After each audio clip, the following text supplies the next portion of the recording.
Oke, selamat datang kembali di channel pribadi gue yang sudah berabad-abad terkubur, maybe. Terus tiba-tiba semalam gue kepikiran kayak sayang juga ya kalau gue nggak aktifin, tapi gue bingung mau aktifinnya apa gitu, karena ya di sini kan gue udah bahas helm, masa di channel gue juga bahas helm, tapi ya kenapa enggak, gue pikir. Jadi mungkin banyak dari kalian yang masih bertanya-tanya seputar helm atau motor, maybe, yang mungkin belum bisa gue bikinin videonya di channel. Ya nih kalian udah lihat kan backgroundnya, karena ada satu lain hal ya, kalian tau lah kalau toko kan nggak bisa sembarangan, nggak terlalu bebas. Jadi di channel ini gue mungkin agak sedikit agak bebas, agak frontal, walaupun gue pakai ini ya, ntar next time pas gue in frame di channel gue pribadi gue nggak pakai seragam ya, jadi biar lebih bebas, lebih frontal.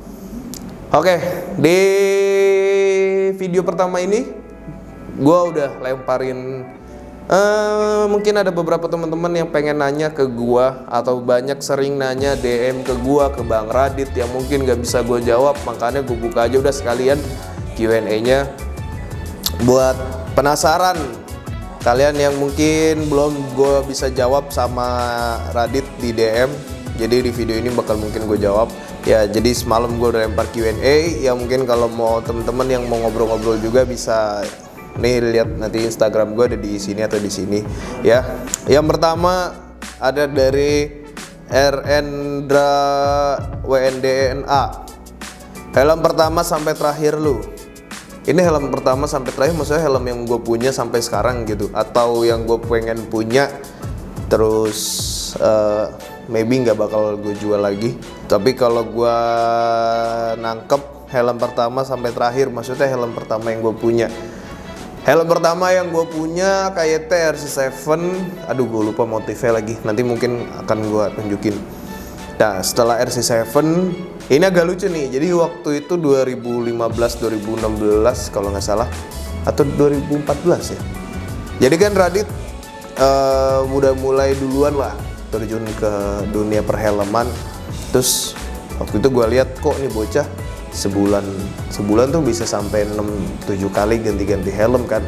Gue mikir wah ini bocah duitnya banyak juga nih, sampai bisa ganti-ganti helm terus. Ternyata dia beli terus jual, nambah lagi, terus ya gitu-gitulah, barter gitu-gitu, akhirnya sampai dia sekarang punya Givi Pista dan Sui X14.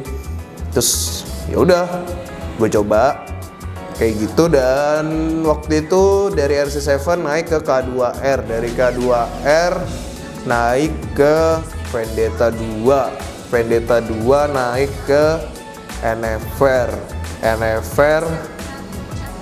terus sempet stuck.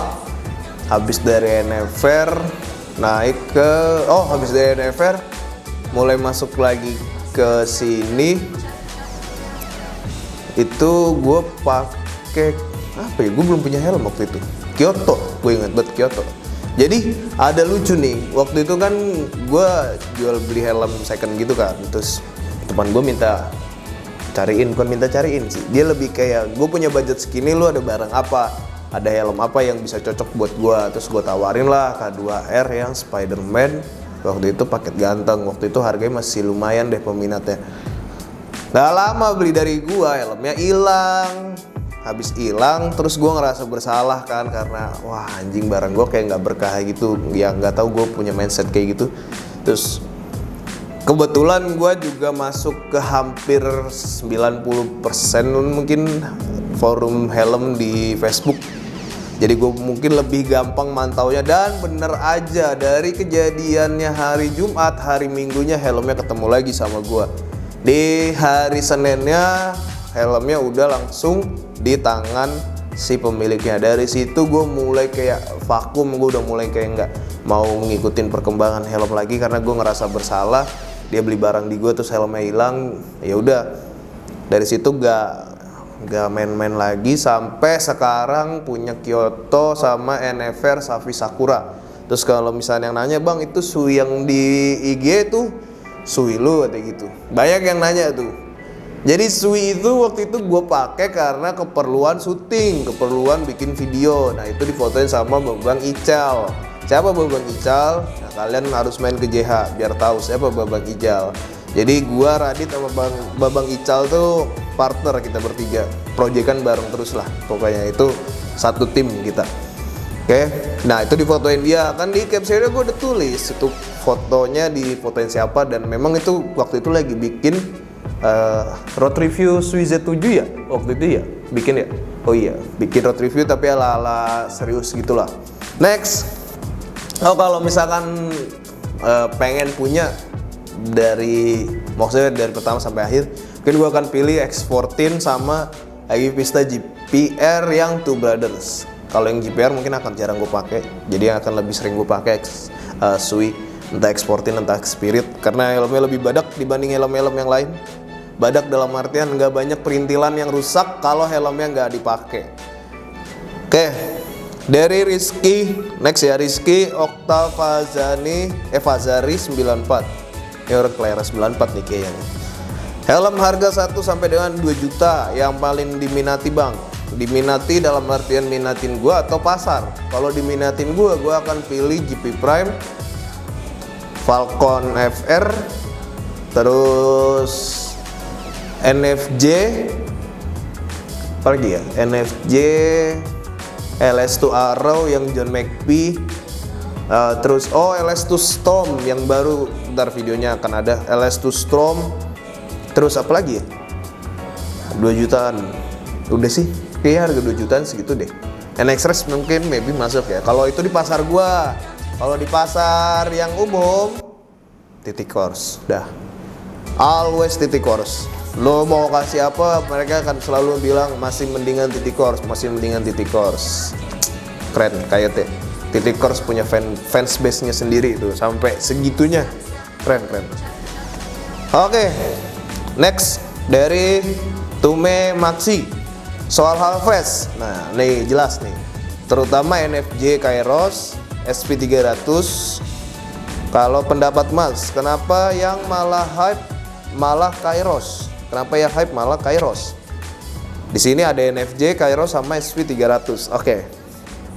Mungkin gua akan jawab kenapa Kairos yang malah lebih hype. Justru menurut gua Kairos telat hype-nya dibandingkan NFJ.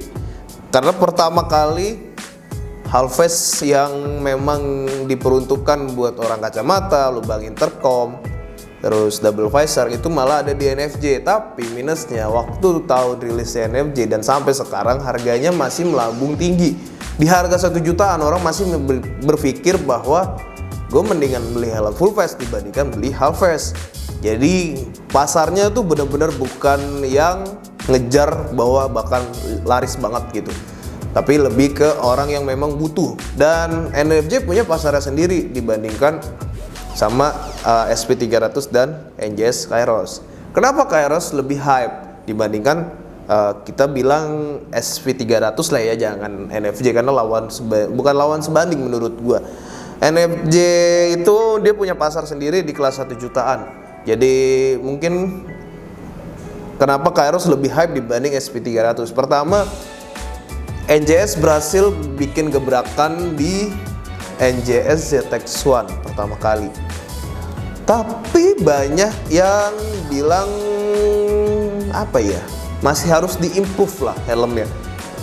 Tapi untuk sekelas harga segitu NJS berhasil sih. Nah, ngomongin harga, makanya kenapa Kairos laku banget. Harganya yang mungkin udah nyerempet ke KYT yang bener-bener semua orang cari gitu. Tapi dengan fitur yang lebih banyak, nggak banyak juga sih. Dia juga nggak ada double visor, helmnya single visor, tapi dia ditambahin sama glasses fit dan lubang intercom. Menurut gua penting nggak penting sih lubang intercom sama glasses fit, karena rata-rata helm Halfest pasti open face ya, pasti udah support di glasses fit. Tapi kalau untuk lubang intercom, gue pakai Kyoto dan gue pakai intercom, menurut gue nggak perlu banget sih. Kalau misalkan Halfest dipasangin lubang intercom, mungkin lebih kelihatan keren ya. Kalau misalkan udah ditegesin bahwa helmnya support lubang intercom, karena hampir semua bikers, semua rider sekarang pakai intercom. Jadi ya mungkin itu alasannya kenapa lebih hype. Pertama dari ZX1 nya sih lebih ngangkat banget. Terus pasarnya si NJS tuh kayak nunggu momen. Jadi nunggu SP300 nya keluar baru dia masuk juga nih, kayak oke, harga lu segitu gitu. Jadi kayak apa ya, dia udah tahu nih harganya, misalkan harga si A itu harga lebih mahal 50 sampai 100 ribu, dan dia keluarin di harga yang lebih murah dibanding produk A gitu kan. Makanya dia lebih diminatin, harganya lebih jauh gitu. Sekarang lu beli rokok aja deh, lu beda gope, beda 1000 ya pindah warung kan. Sama helm kayak gitu loh. Lu ke warkop nih, yang biasa lu ngopi 3.000 di warkop ngopi 4.000, kabur lu, besok nggak mau nongkrong situ lagi, ya nggak sih? Kayak gitu aja helm, simple. Jadi ya kenapa lebih hype, ya udah emang sekarang udah ini. Tapi ya se-hype-hype-nya helm, kalau barangnya goib juga sama aja sih. Untuk awalan segitu aja dulu dari gua. Kita ngobrol panjang lebar ya, lo tahu gua lah, gua orang yang suka ngoceh, jadi makanya kayak gua lebih ke ya udahlah, daripada gua nggak ada konten, gua bikinin Q&A aja buat kalian. Dan itu dia tadi, thank you banget yang udah tanya di Instagram gua. Jadi yang mau ngobrol-ngobrol juga nanti tinggal request aja di DM, Bang, kita ngobrol-ngobrol lagi yuk, kita ngobrol-ngobrol lagi. Nanti gua akan buka sesi Q&A juga lagi, again. Anjing, kayak siapa aja gue ya buka-buka Q&A, anjir. Artis bukan, selebgram bukan. Ya udahlah, emang gue doyan ngobrol ya kan. Segitu aja dari gue ya. Sementara gue pakai studio dari kantor dulu. Mungkin nanti maybe bulan depan kalau emang kalian suka konten kayak gini, gue akan syuting di studio gue sendiri, maybe. Kita nggak ada yang tahu ya. Segitu aja. Semoga menjawab rasa penasaran kalian. Kalau ada yang mungkin pengen bertanya juga di kolom komentar, silakan komentar. Nanti akan gue rapihkan lagi YouTube gue kalau memang sempet. Dan ya pasti akan gue sempetin di sela-sela kesibukan. Oke, gue Bang Semi. See you next video. Bye bye.